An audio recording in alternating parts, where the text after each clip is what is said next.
여기에 읽은 본문에 보니 우리 주님의 반가운 약속이 있습니다. 물론 우리 주님의 약속이 이 말씀만은 아니지만 이 말씀은 우리 주님의 약속 가운데 가장 중요한 것 중에 하나입니다. 그래서 요한복음 6장 37절 우리 주님께서는 이 말씀을 통해 우리 믿는 사람의 구원에 대한 세 가지 진리를 보여주고 있습니다. 그래서 주제를 우리 주님의 큰 약속이라 하는 말씀으로 생각하는 가운데 몇 말씀 소개하고 은혜를 받고자 원합니다. 오늘 본문 첫 번째 주시는 말씀은 아버지께서 내게 주신 자는 다 내게로 온다는 말입니다. 아멘. 즉 아버지께서 주신 자가 있으면 아버지가 하시는 일이 있다는 것입니다. 두 번째, 내게 오는 자는 이라고 했는데 이것은 우리 사람의 책임이 있다는 것입니다. 우리가 가야 합니다. 세 번째, 이렇게 오는 자는 내가 결코 내어쫓지 아니하리라 하는 것입니다. 우리 주님이 하신 일과 우리 주님의 약속이 바로 여기에 있습니다. 지금 이 시간 이 말씀을 통해 우리에게 친히 베풀어 주시는 은혜를 다 받으시기를 주님의 이름으로 축복합니다. 아멘. 먼저 하나님께서는 내게 주시는 자는 다 내게 올 것이요 하는 이 말씀을 가지고 생각해 보고자 합니다. 우리가 구원을 얻는 것은 먼저 아버지께로 주시는 자가 다 되어야 우리가 주님께 갈 수가 있다는 것입니다. 이 말씀의 뜻은 어른들이 이해하기는 좀 어렵습니다. 그러나 성경을 깊이 상고해 보면 분명히 이 진리를 가르치고 있습니다. 가령 에베소서 1장 3절에서 5절 읽어보면 창세전에 우리를 택하셨다는 말씀이 있습니다. 아멘. 창세전이란 말은 이 세상 만들기 전에 우리를 창조하셨다, 우리를 택하셨다는 것입니다. 이 말을 깊이 생각해보면 이해가 되지 않지 않습니까? 하늘과 땅이 만들어지기 전에 우리를 선택했다는데 이 말을 어떻게 믿겠습니까? 우리를 그 기쁘신 뜻대로 예정하셨다는 뜻을 말씀하고 있습니다. 또 로마서 8장 29절에서 30절에 보아도 역시 같은 가르침이 있습니다. 하나님이 미리 아신 자들로 또한 그 아들의 형상을 본받게 하기 위해 미리 정하셨으니 라고 예정하신 그들을 또한 부르시고 부르신 그들을 또한 의롭다 하시고 의롭다 하신 그들을 또한 영화롭게 하셨느니라 했거든요. 고린도전서 1장 하반절에 내려가 보면 그 뜻이 다른 말로 표현되어 있습니다. 즉 하나님께서 이 세상에 미련한 것들을 택하사 지혜 있는 자들을 부끄럽게 하려 하시고 세상에 전한 것들과 멸시받는 것들과 없는 것들을 택하사 있는 것들을 폐하려 하시나니 라고 했습니다. 여기에 택했다고 하는 말이 무릇 거듭 3번씩이나 언급이 됩니다. 예수님께서도 한 번은 저 가이사라 빌립보 지방에 가셔서 제자들을 향해 물으시기를 세상 사람들이 나를 누구라 하더냐 하고 하셨습니다. 이때 더러는 엘리야라고 하고 더러는 세례 요한이라고 하고 더러는 선지자 중에 하나라고 하더이다 라고 대답하자 예수님은 그러면 세상 사람들은 그렇게 말하지만 너희는 나를 누구라 하느냐 하고 물으셨습니다. 이때 시몬이 주는 그리스도시요 살아계신 하나님의 아들입니다 하고 이 마태복음 16장 16절에 믿음의 고백을 합니다. 그때 예수님은 베드로에게 하시는 말씀이 요나의 아들 시몬아 네가 복이 있도다. 이것을 알게 한 것은 네 혈육이 아니라 하늘에 계신 너희 아버지시니라고 하셨습니다. 아멘. 하나님께서 먼저 그런 진리를 알게 했습니다. 그러면 이젠 아버지께서 내게 주시는 자는 다 내게 올 것이요 라는 말씀을 가지고 생각해 보겠습니다. 이 예정에 대한 진리는 우선 성경이 있으니 사실이고 역사 사실이기 때문에 믿어야 할 것이고 사실 우리 신앙생활을 돌이켜볼 때 우리는 의문도 많이 가졌던 것이 또한 분명합니다. 그러나 지금까지 꾸준히 이 믿음을 지킬 수 있었던 것은 내 힘으로가 아닙니다. 하나님의 은혜로 그렇게 되어진 줄 믿으시기 바랍니다. 아멘. 무엇 때문에 나 같은 죄인을 불쌍히 여겨 택하시고 구원해 주셨을까 생각해 볼수록 그저 우리에는 감사한 마음뿐입니다. 아멘. 우리가 예수님을 택한 것이 아니라 예수께서 우리를 택하셨다는 이 엄연한 사실에 우리는 혐오해질 수밖에 없습니다. 그 다음 내게 오는 자는 하고 말씀하신 것은 내게로 오는 일이 사람의 할 일이요 책임임을 가르친 말입니다. 예수님에게 나오는 것은 우리의 책임입니다.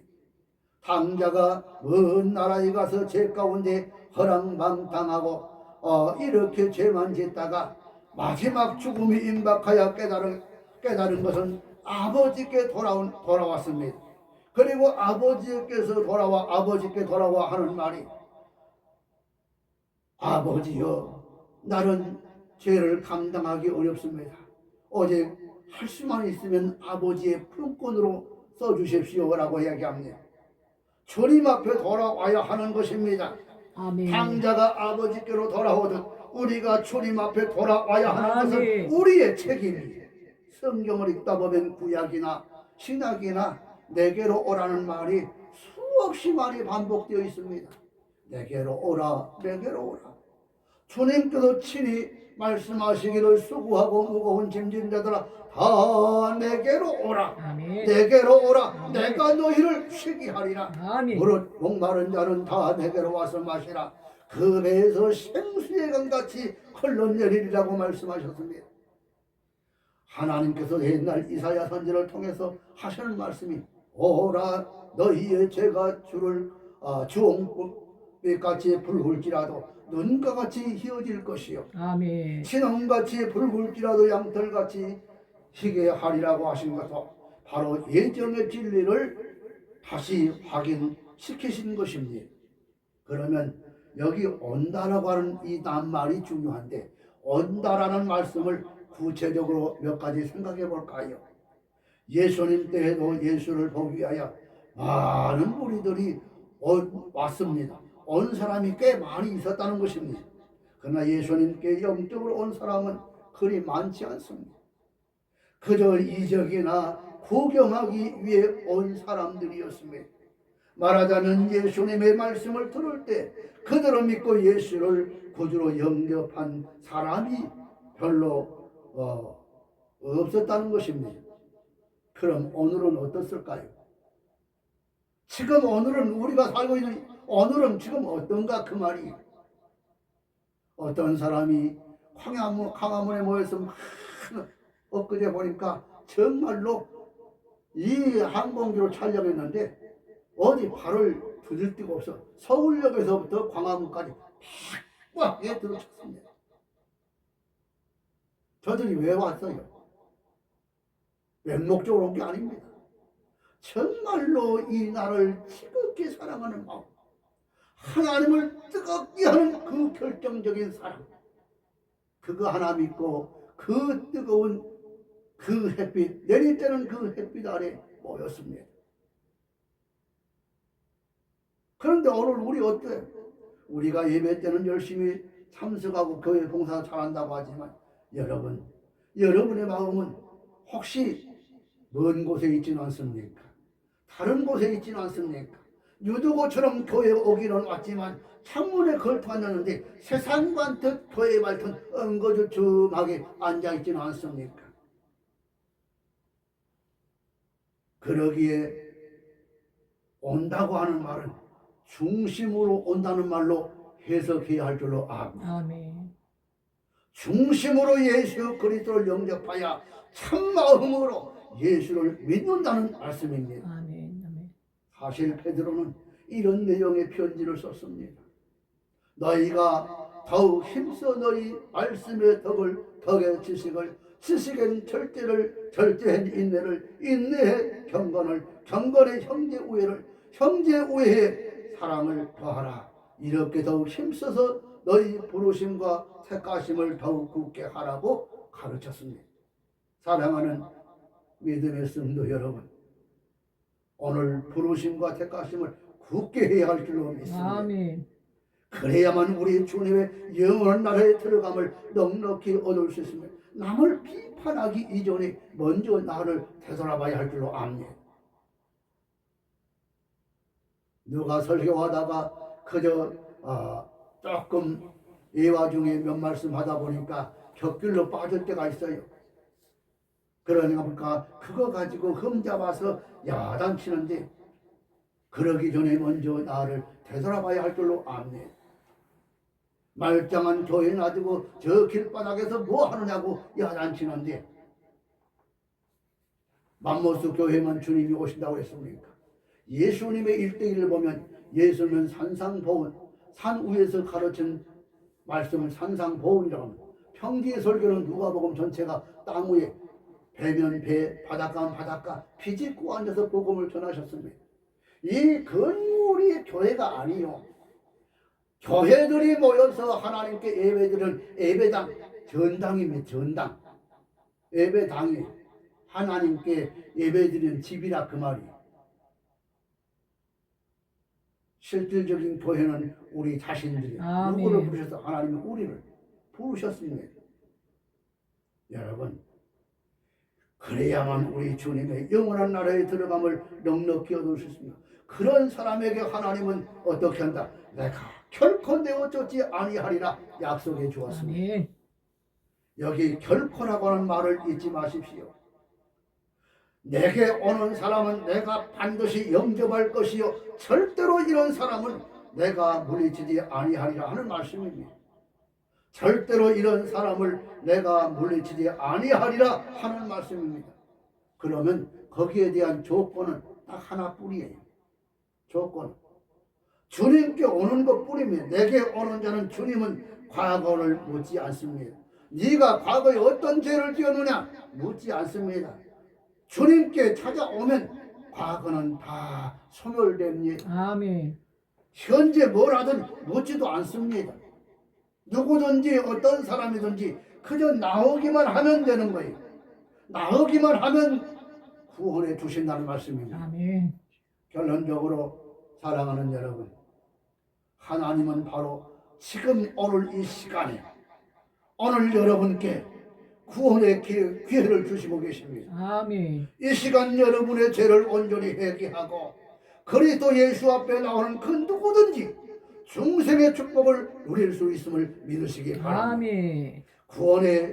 구원의 의심이 생기면 요한복음 6장 17절을 꼭 기억하세요. 내가 구원받은 지 1000만원 내면 구원받는 게 아니요. 주여. 그 요한복음 6장 37절에 꼭 기억하세요. 아버지께서 내게 주시는 자는 다 내게로 올 것이요 내게 오는 자는 내가 결코 내어 쫓지 아니하리라. 아멘. 1000만원 받아야 되는 게 아니라 결코 주님께 오는 자는 내어 쫓지 아니라. 어떤 분이 그 교회 가서 돈 헌금 2000원 드렸더니 얼마나 교인들 앞에서 면박을 주고 창피를 주는지, 그래서 고민하다가 교회를 가야 되느냐 말아야 되느냐 그렇게 이야기합니다. 그렇게 교인들 앞에서 면박 주는 목회자도 문제 중에 문제이지만 그것을 갖다 면박 받는다고 생각하는 그 사람도 물론 인간적인 견제도 보면 섭섭하기도 하지요. 사람인지라. 그래서 너무 섭섭해서 그런 것을 이 사람 저 사람에게 입방을 짓습니다. 중심은 자기에게 있어야 합니다. 자기에게. 2000원의 문제가 아니고 2만원 문제가 아니요. 중심은 자기에게. 누구 때문에 교회 갔는가요? 누구 때문에 예배드리러 갔는가요?